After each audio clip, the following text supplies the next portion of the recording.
Hey guys, Pocket Ninja here. This is the third time recording this. The last video I was kind of happy with the content, but it went way too long. I know people's attention spans are short, and I don't want to waste y'all's time too much. So let me give you guys some tips as far as what I've learned in my journey as far as finding a good grip. And trust me, it's still evolving. Stuff I have right here is goon tape, Howie's tape here. I've got handlet grips. They work great. But I've tried all that, and what I found for me, because I'm not shooting competition, this is a carry and home defense gun. This works best for me right now. I have some of the grip tape on my Hamry Forge gripped 442. But ideally, what you want in a grip and it's very important because it's going to allow you to have good recoil control. It's going to be able to allow you to get your sights back on, and you want to be able to have that thing consistent. But universal rules of grip, and I'm sure I'm missing some, but this is how I'm interpreting it. You want it high with your firing hand. You want to be able to manipulate the trigger without moving the rest of your hand or pushing that thing in any way as you're pulling the trigger. By the way, this is empty. YouTube guys, there's no ammo around me. Everything is pointed at a direction of the least consequence, and I have no ammo around me. I'm not selling any product. I'm just trying to help people on their journey. I also wanted to preface this by saying, guys, I'm not an instructor. I'm just a regular dude. I'm a father. I'm a worker. I'm no one special. I just like to share my story and my journey to see if it may help others. And the main thing I want to do is make other people's be able to be critical about their own situation and not just follow directions because someone else told them to do that, but just be able to think critically for themselves. But anyway, you want a firm grip, not so firm you're going to be having so much tension, you're going to push it all kinds of ways as you're firing. And with your support hand, cover this up, be able to lock it down, get as much of the grip that you can. The reason I can't give a universal answer is because every grip, shape, size, angle, everyone's hand sizes, strengths, and even finger lengths are different. And I'm still testing this little backstrap thing here, which I do like. But basically, this is a Glock 45, no full backstrap, just like a half one per se. But the reason I like about this grip is, number one, I'm used to the Glock angle. That's a topic of another video or discussion. But I want to have it as high as I can with my hand pushed up on the beaver tail. I'm sure you guys have heard that before. You don't want to grip it and have it look like this. The beaver tail meaning the back of this. You want it as high as you can. You want to be able to have this master grip as you're pulling it from your holster, from wherever. I mean, everybody can get a perfect grip that they want when they're just at the range and they just hold the gun at a low ready or a high ready. But you want to be able to also be able to get that and perform that grip when you're drawing as well. So with my support hand, I want to get as much of that meat on the grip and even some of it in the back, if you guys can see.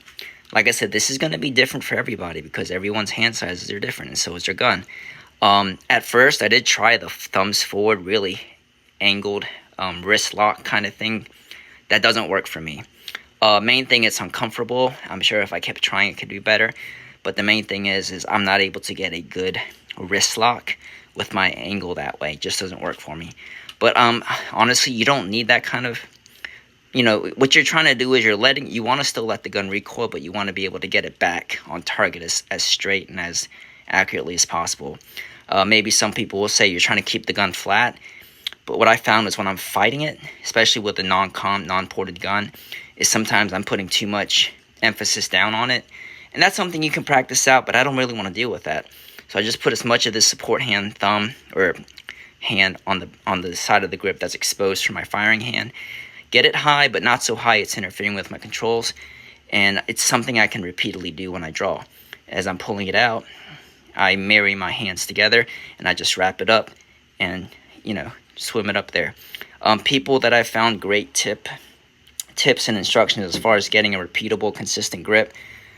Ben Stoeger, Joel Park, Hwansik Kim. There's the modern Scott Jedlinski. He has some great tips, and I'm able to marry a lot of those concepts and make it work for me, if that makes sense, because not one person's grip and style is going to be translating it to be best for me. So what I want to do is, what I found is just this way grip is fine. My thumbs, they don't do anything. They're just kind of hanging out there, not getting in the way. They're not putting side pressure on anything. They're not pushing down on anything. It's still able to operate my light if I need to, if that's even a thing. But most of the time, I'm just worried about getting that consistent grip. And another thing you want to do is, after not just a single shot, but multiple shots, if you find yourself having to reacquire or adjust your grip, you see people do that a lot. They go bang, and then they're having to like kind of shift it back. That's a sign of a grip that's not consistent, and it's not working out for you. Because if you're having to do that, and say you had to have more than a couple of shots, if your hand's so out of whack because you don't have a good grip on there, your consecutive shots are just going to be bad. So not just when you go to the range, don't just do like single fire shots. Obviously do those, but you also want to be able to perform multiple strings, doubles, triples. You want to have that hand, that grip be able to hold on tight, and you're not having to readjust every single shot, and it's able to bring it back down to the target, to the sight picture, consistently every time. Now, what I'm trying to emphasize here, guys, is just critically think about, all the factors that you have as far as gun size, grip shape, grip size, your grip strength, and your hand size, and find the one that you can repeatedly do. Don't just copy someone. Sometimes that might work. I've tried that. Again, I just don't get a good grip that way. I prefer it this way. I have a lot more structure in my wrist where I can lock both of them out. I'm still able to take the recoil because I'm not trying to stop it from recoiling. I'm just wanting to take it and be able to bring it back to back on side on target, if that makes sense. Doing doubles, I'm pretty happy with where I am. Of course, it's always improving. I'm never like just satisfied with everything, guys. But the biggest thing I can take is just find one that's repeatable, and not just from, like I said, the high ready, but one that you can actually get a master grip from your holster, whether you carry out a waistband, in waistband, appendix, strong side, whatever. Have your equipment set up to make sure you get a good master grip, because this is the foundation. When you grab that gun from the holster and you pull it out, that's what's starting your grip, and then get your support side, whether it be left or right hand, get that married up, and make sure you're able to get a consistent grip. Practice with it, guys. Dry fire is going to come in huge for this. At home, it's not going to cost you anything but time. I guarantee you do 5 minutes 3 or 4 nights a week, even more if you can. And not just lazy dry fire. I'm talking like you're very critical, you're very purposeful on what you're doing, and you're being mindful, and you're just not wasting your time, because sloppy practice just leads to slow or no progression whatsoever. 3 or 4 minutes of real purposeful, intense and concentrated dry fire practice will do a lot more than probably weeks of sloppy practice, if that makes sense. But yeah, like I said, people, if you didn't hear me earlier, look up videos from Ben Stoeger, Joel Park, Hwansik Kim, Scott Jedlinski. He's got some great tactics. Again, I'm not copying someone's grip word for word. I'm taking their concepts and what they're actually trying to achieve with the grip and all the facets around it, and I'm finding the one that I can also have the same kind of performance. Now, obviously, my performance is not going to be exactly the same as those, grandmaster level shooters, but what they're trying to achieve, like I said, is a grip that they can repeatedly do, that they're able to hold on to and not let go, and that they're able to bring the sights back on target. Not necessarily, you're not trying to completely delete the grip or delete the recoil of a gun.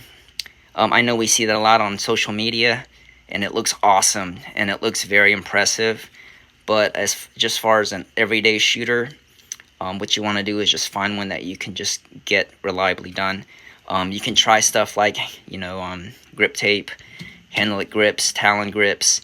For me, because of my situation and how I like the grip, I just kind of got sick of getting the adhesive off, getting to replace it. These work good, and this works even better, but just the longevity of it and having to replace it when I need to, plus this kind of grips onto my clothes because I do carry this in waistband under my shirt. This kind of snags onto my shirts. Not saying that's a bad product, guys. Not saying that at all. I absolutely love these, but just for my applications, I'm finding that it's just ideal for me to leave it as is. It's a lot less maintenance. I don't have to consistently take it off, and it's not, my shirt's not kind of snagging on that stuff because it's so grippy. But I'm telling you, this would be all. If I had a competition only gun or one that I just wore out of waistband and I was on duty, I'd have one of those sandpaper ones on here in a heartbeat, trust me. And for this one, the only prerequisite I honestly have is get yourself a set of Hamry Forge grips if they make it for your model. This is my 442J frame. Hamry grips with the hook on there. I do put a little bit of goon tape that I'll replace every couple of weeks because it just adds a little bit of tackiness, even though the texture's great on the Hamry Forge grips themselves, but the tackiness kind of helps me feel a little more secure. And it's the same thing with the revolver, guys. Some people will do a thumbs forward grip on there as long as your thumb is not going past like the forcing cone area. Some people, like myself, like to do the thumbs locked down like this. If I had larger hands, I probably would rock it like this. I have tried it and this works great, but I'm able to get this repeatably more consistently than this grip. And that's why I chose this one, because I want to have the same level of performance, be able to practice the same every time. I'm hoping that hit up all the points that I wanted to from my long version from earlier that I recorded. Guys, let me know what you guys think. Like I said, I'm just on this journey with y'all. I want to share my story, share my experience, and if it's able to help you guys at all, great. At the least, if it helps you sit down and think about your situation specifically in your gear, that way you're just not copy and pasting what you're seeing someone else do online because it looks flashy. That's really all I can ask for.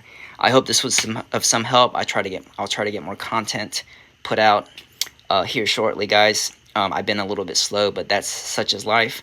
But we got Thanksgiving and Christmas coming up. If you guys are seeing this in the future, that might not make sense. But y'all be safe, and thank y'all for y'all support and just taking the time to watch this.